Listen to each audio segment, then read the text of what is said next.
monde, j'espère que tout va bien pour vous. Allez, la semaine dernière, j'ai décidé de faire un nouveau test. J'ai essayé de réaliser des pastilles maison pour le lave-vaisselle.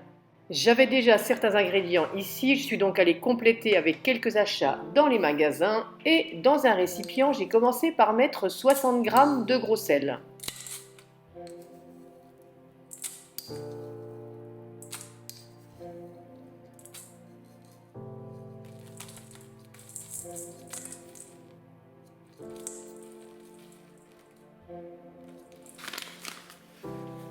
J'ai ensuite ajouté 60 g d'acide citrique.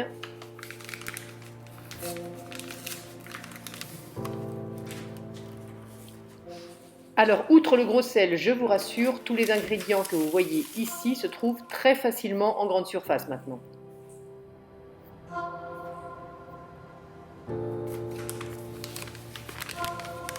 On remet la balance à zéro et cette fois-ci, on va ajouter 60 g de cristaux de soude en poudre.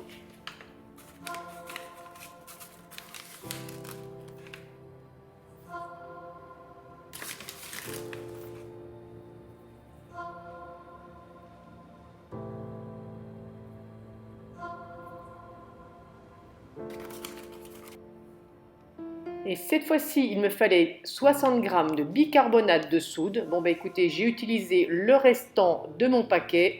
Il en manquera 3 g, mais franchement, je ne suis pas sûre que ça changera grand-chose à la donne. On remue bien. Moi, j'avais quelques petits soucis parce que mon gros sel avait tendance à faire des gros paquets. Il était humide. Mais sinon, pour vous, ça sera beaucoup plus rapide.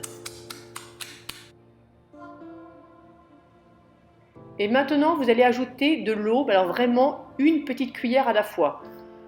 Moi, il m'a fallu 4 cuillères à café d'eau. Vous allez comprendre, c'est en fonction de la texture que ça donne que vous allez savoir si vous devez rajouter ou non de l'eau.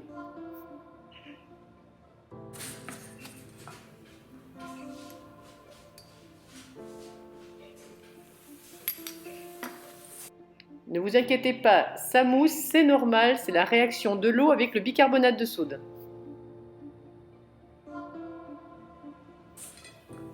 Là, j'ai testé, mais ce n'était pas encore suffisant. En fait, tant que ça s'effrite trop sous vos doigts, vous continuez à rajouter de l'eau.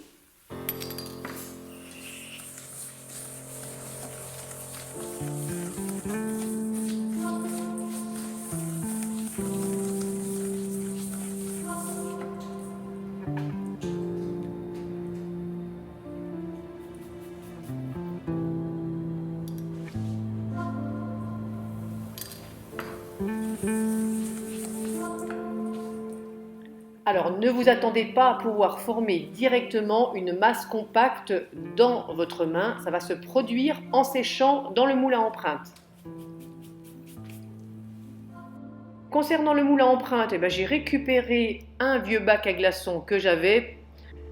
De préférence, privilégiez un bac en silicone. Ça sera plus facile pour vous quand vous allez démouler vos petits cubes.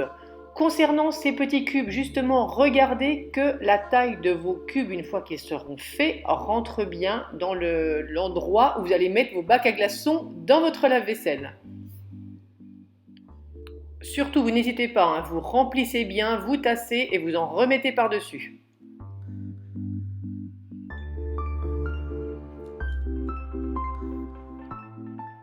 Moi, j'ai juste passé un coup de couteau par-dessus pour essayer avec la lame de lisser un peu, qu'il y ait le même niveau partout. Et ensuite, j'ai tassé. Alors ça, c'est un instrument à cocktail, normalement. Bon, écoutez, c'est pas grave.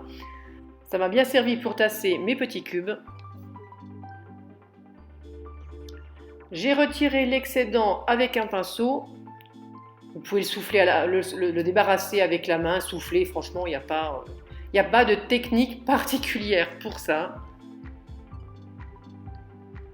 Et voilà ce que ça donne. Et ça, vous le laissez sécher sur le plan de travail. Le restant, ce que j'avais sur mon plan de travail, je suis allée le mettre directement dans les toilettes parce que de temps à autre, je mets ces pastilles dans les toilettes.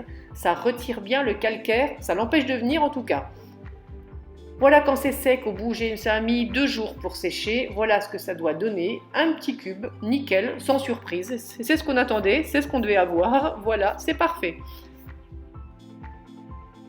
Vous voyez, ça se démoule vraiment très facilement avec un moule en silicone. Vos cubes, vous les réservez ensuite dans un récipient hermétique. Naturellement, ils doivent être à l'abri de l'humidité.